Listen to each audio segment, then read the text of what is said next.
Hello friends, welcome to my YouTube channel the mentors math classes. मैं हूं आपकी YouTube teacher दीक्षा।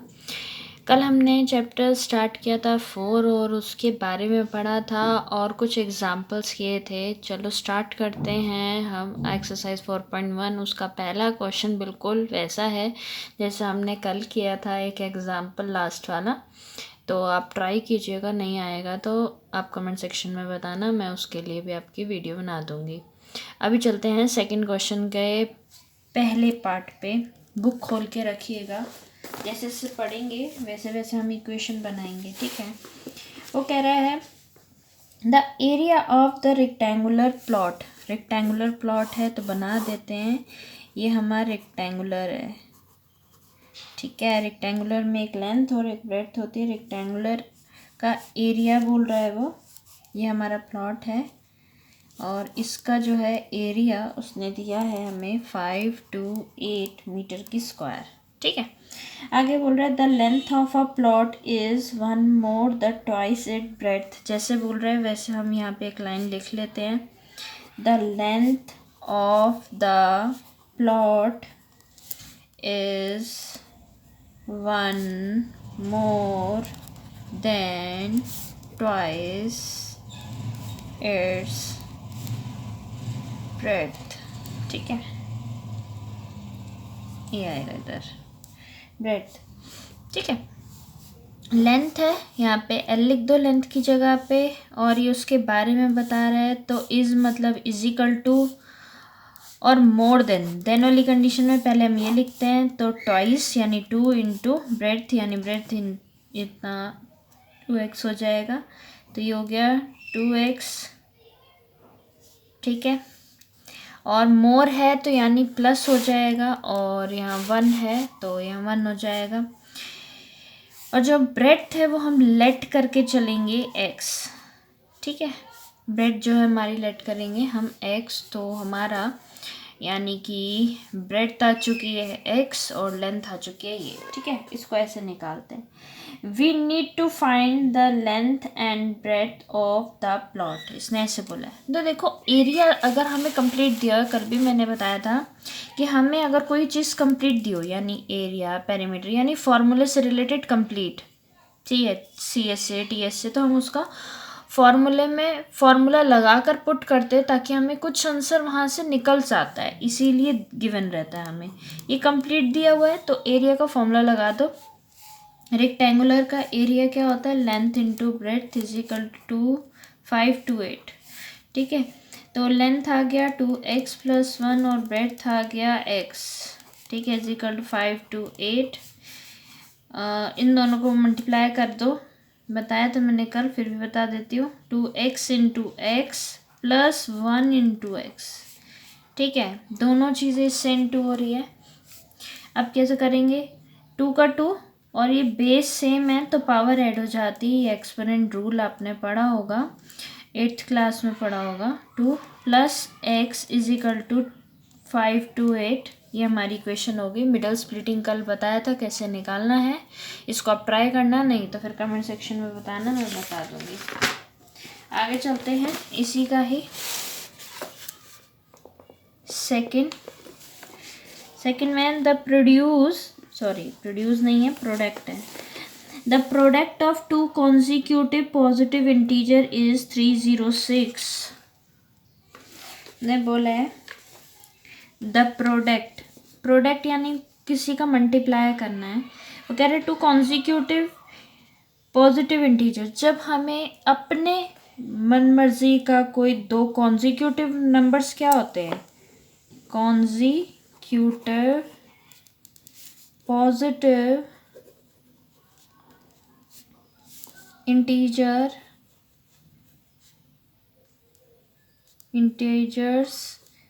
क्या होते हैं, कॉन्जिक्यूटिव मतलब लगातार एक के बाद एक, ठीक है। वो 2 नंबर हमें लेने हैं कोई अपनी मर्जी से और उनका प्रोडक्ट, इसने बोला है उनका प्रोडक्ट करना है इज 306। लेकिन वो नंबर्स कौन से, we need the find the integer. ये 2 नंबर कौन से होते हैं, जब भी हम अपने इच्छा अनुसार लेते हैं तो फर्स्ट तो लेट कर लेंगे x, और अगर मान लो लेट कर लिया हमने x इज इक्वल टू तो मुझे पॉजिटिव चाहिए, तो इसमें मैं नेक्स्ट गिनती क्या होगी आपको पता ही है, 2 होगी। तीसरी गिनती क्या होगी, 3 होगी। तो इसमें मैंने x अगर 1 है तो x में क्या प्लस करूँ कि 2 आ जाए 1, और x में कितना प्लस करूँ कि 3 आ जाए 2, है ना। ऐसे ही है, क्योंकि x तो हमने 1 माना है ना, तो उसके हिसाब से देखते हैं। तो दूसरे वाले में क्या करा हमने, x प्लस 1। अब इनका प्रोड्यूस कर दो, इससे भी आपकी क्वाड्रेटिक इक्वेशन आएगी, जो मिडल स्प्लिटिंग से आप कर सकते हैं। ठीक है, ट्राई करना। आगे चलते हैं थर्ड क्वेश्चन पे। देखिए थर्ड, देखिए क्या बोल रहा है, Rohan mother is 26 year older than him. अब उसने बोला है रोहन मदर, पूरी लाइन लिख रही हूँ मैं, mother is 26 years older than him. उसकी मम्मी उसके बच्चे से 26 ओल्डर है, यानी कि 26 साल वो बड़ी हैं। तो क्या करें, चलो देखते हैं क्या कर सकते हैं। रोहन मदर इज़, यानी कि रोहन की मदर, RM लिख देते हैं। इज़ मतलब इजिकल टू, और मैंने ये बताया था ओल्डर वाली कंडीशन में क्या होता है, प्लस होता है। ठीक है, तो ये हिम कौन है, उनका बच्चा सन, तो सन को हम लेट कर लेंगे x। ठीक है, x हो जाएगा। ठीक है, अब ये कौन है, सन है, सन का नाम क्या होगा, रोहन, है ना। रोहन्स मदर, यानी कि ये हिम की बात कर रहा है, तो ये रोहन है। तो रोहन को मान लिया हमने x, और ओल्डर देन वाली कंडीशन में पीछे वाला पहले आता है, फिर उसके बाद ओल्डर वाली कंडीशन में प्लस, यानी 26, यानी कि जो रोहन की एज आई है वो x आ गई, और मम्मी की एज ये आ गई। आगे क्या कह रहा है, the produce of their edges. अच्छा, इन दोनों की एजेस का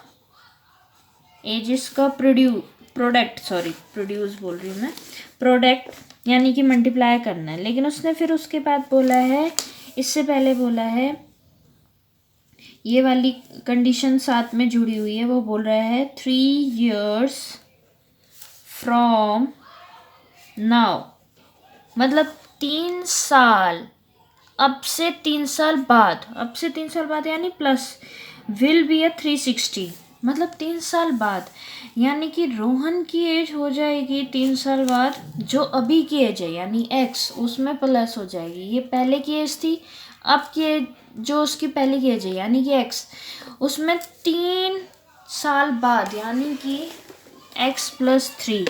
ऐसे ही रोहन्स मदर की एज क्या हो जाएगी, x प्लस 26 प्लस 3, है ना। जो उनकी एज क्या थी, x प्लस 26, उसके 3 साल बाद यानी कि उसमें 3 ऐड कर देंगे। फिर उन दोनों का मल्टीप्लाई, वो कह रहा है जो उन दोनों का मल्टीप्लाई है वो 360 के बराबर है। We would like to find the Rohan's present age, Rohan की प्रेजेंट एज निकालनी है। तो यानी कि रोहन आ गया x प्लस 3, और ये आ गया x प्लस 26 प्लस 3।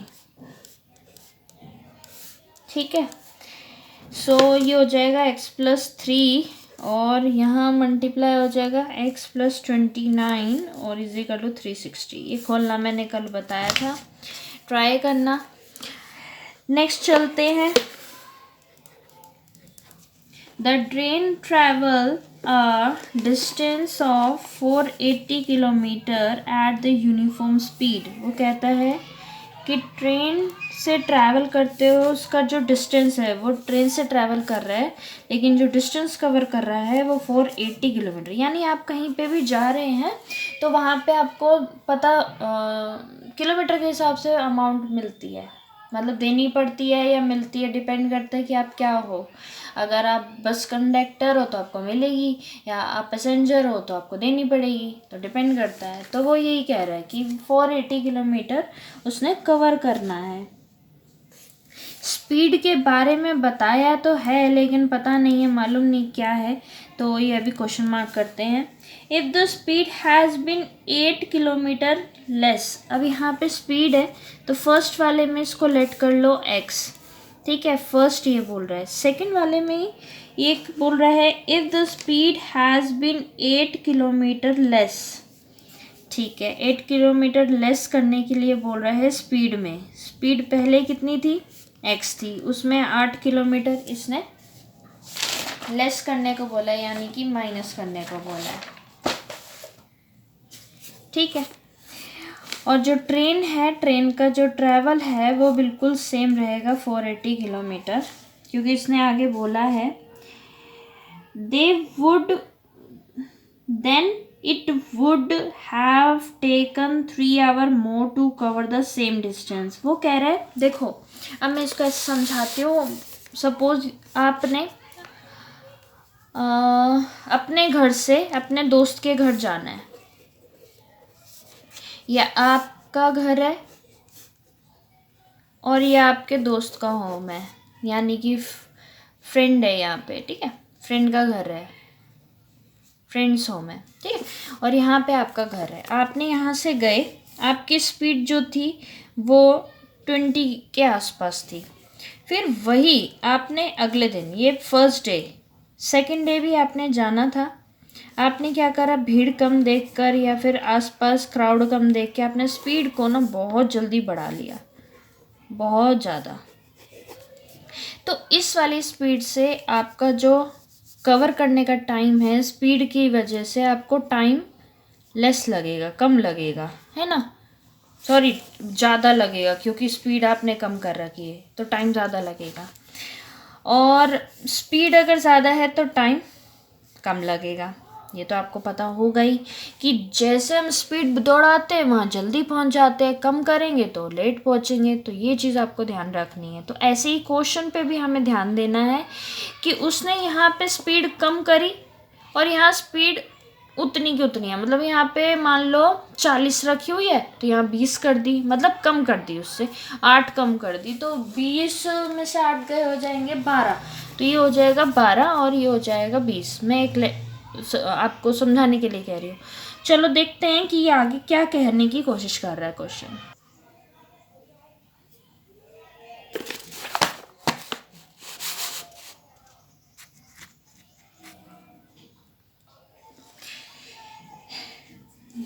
देखिए इसने क्या बोला है। अब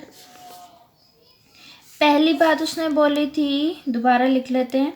ट्रेन बोली थी कि जो हमारी उसकी जो डिस्टेंस है वो 480 है। फिर हमने लेट की थी स्पीड x, है ना। फिर उसने बोला था कि डिस्टेंस उतना ही है, लेकिन उसने क्या कर दिया, स्पीड जो है स्पीड में से 8 लेस करना है, ठीक है।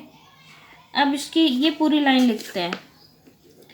If the speed had been 8 kilometre per hour less then it would have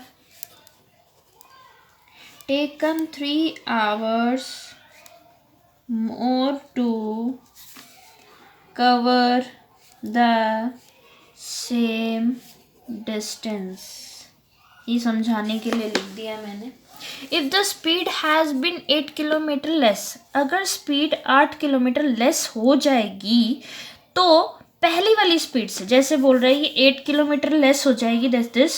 अब ये ध्यान रखना ये क्या बोल रहा है, वैसे हम यहाँ पे लिख देते हैं। वो कह रहा है जो हमारी जो स्पीड है अगर 8 किलोमीटर लेस हो जाती है तो देन, मतलब इज इक्वल टू, क्योंकि वो रिजल्ट बता रहा है, ठीक है, देन आ जाए, ऑब्टेन आ जाए, गेट आ जाए, बिकम आ जाए, ये सारे आपके रिजल्टिंग के वर्ड्स हैं, या रिजल्ट आ जाए, ये सारे इजिकल टू में रहते हैं। यानी आपको कोई क्वेश्चन दिया होगा उसका आपका फाइनल आंसर, उसको मतलब ये सारी चीज़ें वैसे रिएक्ट करती हैं। Is equal to it would have taken 3 hour more then cover the same distance. जो पहले वाला डिस्टेंस था वही कवर करने के लिए पहले वाला डिस्टेंस क्या था, जहाँ पे हमारा x था, है ना। स्पीड, अगर मैं स्पीड की बात करूँ तो वहाँ x था, और प्लस करूँ तो उसने बोला 3 घंटे ज़्यादा लगेंगे। तो मैंने आपको बताया था कि जब हमारा एक तरफा, जब भी ऐसे क्वेश्चन आ जाए जिसमें स्पीड, टाइम, डिस्टेंस, इन तीनों में से 2 चीज़ें गिवन हो, एक को लेट किया हो, एक के बारे में जिक्र हो, या और एक के बारे में पूरी इन्फॉर्मेशन हो, या लो मान लो ये इन दोनों की या फिर इन दोनों की, ऐसी कंडीशन में हमेशा फॉर्मूला लगता है। अब अगर ध्यान से देखें तो फॉर्मूला हमें टाइम का लगाना पड़ेगा, क्योंकि टाइम एक लौता है पूरी इक्वेशन में जो इक्वल में रखा जाएगा, वही कंप्लीट दिया हुआ है। तो क्या करें, फॉर्मूला बनाते हैं।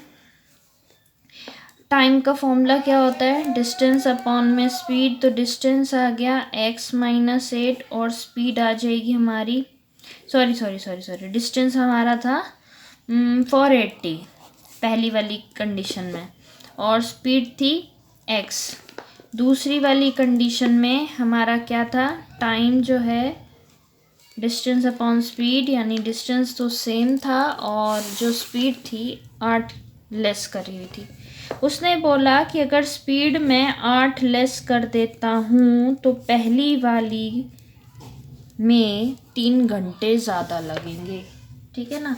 ये भी हमारा टाइम हो गया, ये भी टाइम, ये पूरा टाइम, मतलब इस वाले में भी सारा टाइम का कंसेप्ट लगा हुआ है, इसमें भी टाइम। दोनों जगह सेम चीज़ें होनी चाहिए हमेशा, ये ध्यान रखना। अब इसको यहाँ ले आओ, 480 अपॉन में x-8 minus 480 upon x is equal to 3। इससे इक्वेशन आप बना लो, ठीक है, एलसीएम वगैरह लेके ट्राई करना। ऐसा कंसेप्ट भी बता चुकी हूँ मैं 3rd चैप्टर में, नहीं आएगा तो कमेंट सेक्शन में बताना, ठीक है। और इसके आगे आपके एग्जाम्पल्स नंबर 3rd, वो भी आपका मिडल स्प्लिटिंग है। एग्जाम्पल नंबर 4 मिडल स्प्लिटिंग है। एग्जाम्पल नंबर 5 मैं करवा देती हूँ अभी, क्योंकि वो थोड़ा सा अलग है तो वो भी मिडल स्प्लिटिंग, लेकिन वो थोड़ा सा अलग है, वो बता देती हूँ। ये देखिए मिडल स्प्लिटिंग करेंगे ये वाला। एग्जाम्पल नंबर 5, एग्जाम्पल 3 एंड 4 जो है वो आपको ट्राई करना है, क्योंकि मिडल स्प्लिटिंग कैसे करते हैं वो बता चुकी हूँ, बिल्कुल सेम वैसे ही करना है और इजी है, ठीक है। मिडल स्प्लिटिंग के अगर आपको देखना है तो कल ही मैंने बताया है, कल आप एक बार ज़रूर देख लीजिएगा वीडियो। 3rd चैप्टर में इसका जिक्र नहीं हुआ है तो इसलिए वहाँ पे तो नहीं हुआ है, लेकिन 4th चैप्टर का ही है ये। तो 4th चैप्टर के स्टार्टिंग में मैंने मिडल स्प्लिटिंग बता दिया है, और मिडल स्प्लिटिंग आपके 3rd चैप्टर में क्वेश्चन में है, एग्जाम्पल है, उसमें भी करवा रखा है। फिर भी समझ ना आए या फिर वीडियोस में कुछ डाउट लगे तभी आप कमेंट सेक्शन में बताएं, मैं उसको क्लियर ज़रूर करूँगी। चलिए स्टार्ट करते हैं। स्टेप नंबर 1 मैंने बताया था कोफिशिएंट ऑफ एक्स की स्क्वायर। ये कोफिशिएंट ऑफ एक्स की स्क्वायर होता है, जो एक्स के पास होगा ये कोफिशिएंट ऑफ एक्स होगा, ये कांस्टेंट। तो ये हो गया हमारा कोफिशिएंट ऑफ एक्स की स्क्वायर, ये हो गया इज इक्वल टू यानी 3, यानी ये हो गया coefficient of x is equal to, sign है यहाँ पर तो माइनस का लगा दें, और ये हो गया कांस्टेंट। हमें क्या चाहिए, हमें ये चाहिए सिर्फ इनके नंबर्स, कोई सिंबल विम्बल नहीं चाहिए हमें, दोनों का सिंपल चाहिए, ठीक है। तो 3 × 2 यानी 6। अब 6 के टुकड़े मैं कैसे करूँ, यहाँ पे तो 2√6 है, तो मैं 6 को ऐसे लिख सकती हूँ, √6 × √6 इज इक्वल टू 6। ये आपको पता होगा, इस अंडर रूट का मतलब क्या होता है, इसकी पावर, ये भी 8वीं क्लास का कंसेप्ट है। ये 6th है 1/2, यानी कि इसकी जो पावर हो जाती है अंडर रूट की वो 1/2 हो जाती है, 1/2, ठीक है। और हमने एक्सपोनेंट रूल पढ़ा था 8वीं क्लास में कि जब बेस, ये हमारा बेस होता है, ठीक है, और जो यहाँ पर होती है ना हमारी, उसको बोलते हैं पावर। जब बेस सेम होता है ना मल्टीप्लाई में, और पावर डिफरेंट हो या फिर सेम हो, उससे कोई फ़र्क नहीं पड़ता। जब बेस सेम है और मल्टीप्लाई में बेस सेम है और पावर ऐसी दी हुई है, तो बेस तो एज इट इज़ लिख देते हैं और पावर्स को ऐड कर देते हैं मल्टीप्लाई में। डिवाइड होता तो माइनस कर देते, तो यहाँ पे ऐड कर दो। 6 का 6 लिख के 1/2 प्लस 1/2 करना, 2 1 + 1 आ गया, ये हो जाएगा 2/2 1, यानी 2 एलसीएम लेने के बाद 2 को 2 से डिवाइड करते हैं, जो भी आंसर आता है ऊपर वाले को मल्टीप्लाई करते हैं, तो इसलिए हमारा ये आंसर आ गया। तो इसका मतलब 6 आ गया।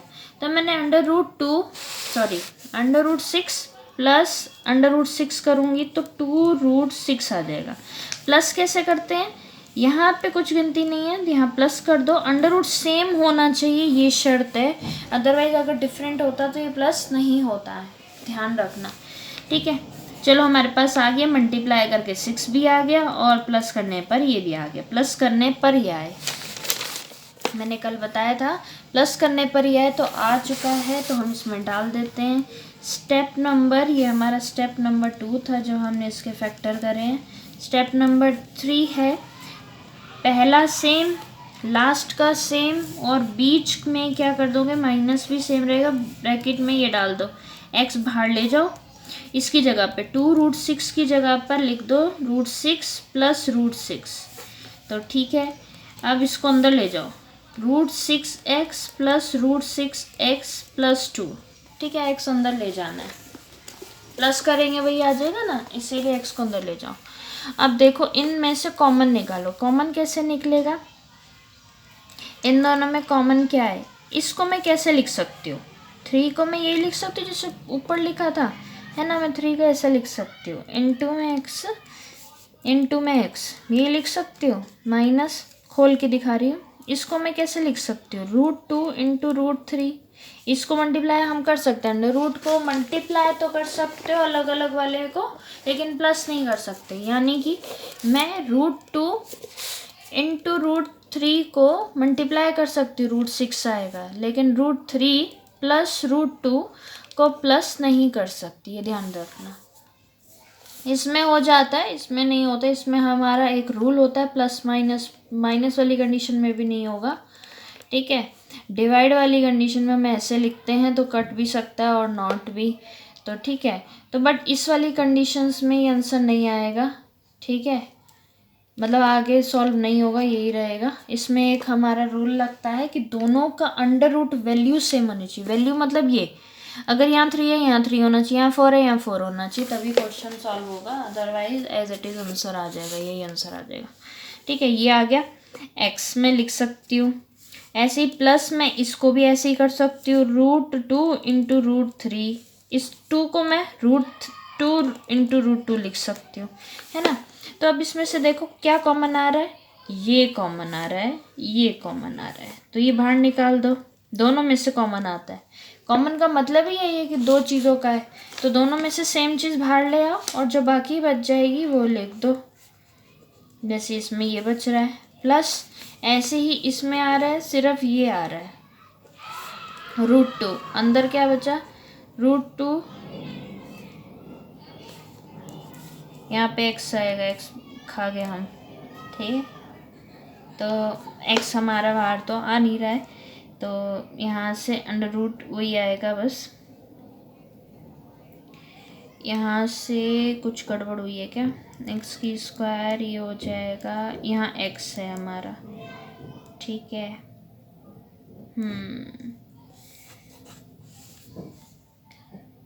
x की, यहाँ x, यहाँ है √2 और नहीं, क्या हो गया, यहाँ पे थोड़ी सी मिस्टेक हो गई, देखती हूँ, सही है ये, देखो यहाँ पे सही तो कर रही हूँ, √3x प्लस यहाँ पे था, और वैसे ही हमारे पास क्या था, यहाँ पे माइनस आने वाला है, क्योंकि माइनस प्लस माइनस, ये ध्यान नहीं दिया हमें, ये ध्यान आपको भी देना है, मिस्टेक हो गई है थोड़ी सी, ठीक है, माइनस है तो माइनस प्लस माइनस यहाँ हो जाएगा √2, यानी कि आपका सेम आ रहा है, ये दोनों सेम आने चाहिए, नहीं आ रहे हैं तो इसका मतलब आपने कहीं मिस्टेक करी है। अंदर वालों को एक ब्रैकेट में, बाहर वालों को एक ब्रैकेट में डाल दें और इसको इक्वल टू 0, यानी कि हमारे प्रोडक्ट 0 पॉलिनोमियल आपने 9th में पढ़ा होगा, क्या कहते हैं, इक्वेशन को 0 के बराबर लिख देते हैं, उसको बोलते हैं √3x is equal to √2, minus था तो वहाँ जाके प्लस हो जाएगा। x इज इक्वल टू √2/3 इसको आप एक्सपोनेंट रूल में पूरा अंडर रूट भी लिख सकते हो, ये इंडिविजुअल है, आप पूरा अंडर रूट भी लिख सकते हो।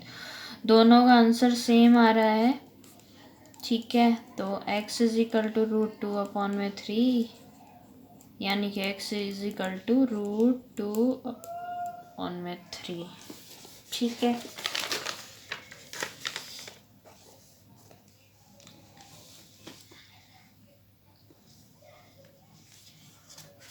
कल मैंने एग्जाम्पल नंबर 6 देख लें, लास्ट है ये।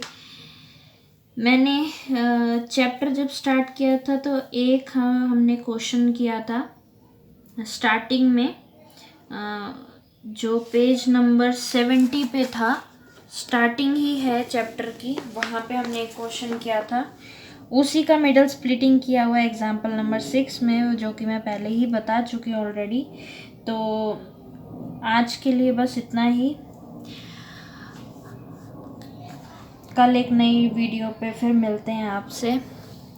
दुआ करती हूँ आप लोगों को समझ आ रहा होगा, नहीं आ रहा है तो कमेंट सेक्शन में बताएं। बहुत मोस्ट इम्पॉर्टेंट बात यह है कि अगर आप एनसीईआरटी के साथ साथ कोई और बुक पढ़ रहे हैं और आपको बहुत ज़्यादा डाउट है उसमें, कोई ऐसा क्वेश्चन है जो आपको आ नहीं रहा है, तो प्लीज़ कमेंट सेक्शन में ज़रूर बताएं। आपके पास लिमिटेड टाइम बचा है और मैं चाहती हूँ कि कवर हो जाए सारा सिलेबस। मोस्टली वीडियोज़ में डाल चुकी हूँ, लेकिन उसको ब्रीफ स्केच नहीं बनाया है, जो मैंने काफ़ी वीडियोज़ बना रखी हैं जो लगातार चल रही हैं, वो चैप्टर 4 तक ही लगातार चल रही हैं। बाकी मैंने कुछ क्वेश्चन जो इम्पोर्टेंट थे वो आठवें चैप्टर के डाल रखे हैं, ठीक है। फिर उसके बाद मैंने 10th चैप्टर के भी काफ़ी अच्छे से डाल रखे हैं। अगर आपको थ्योरम देखनी है या फिर कुछ शॉर्टकट ट्रिक्स पूछनी है तो आप कमेंट सेक्शन में ज़रूर बताएं, आपके लिए स्पेशल वीडियो ज़रूर बनाऊंगी और आपका नाम मेंशन ज़रूर करूँगी उस वीडियो पे। तो आप करें ये काम, ठीक है। और आपको कोई भी डाउट लग रहा है, कुछ भी प्रॉब्लम है, तो आप प्लीज़ शेयर टू मी, मैं आपकी सॉल्व करने में पूरी मदद करूँगी। तब तक के लिए बाय बाय एंड शब खैर।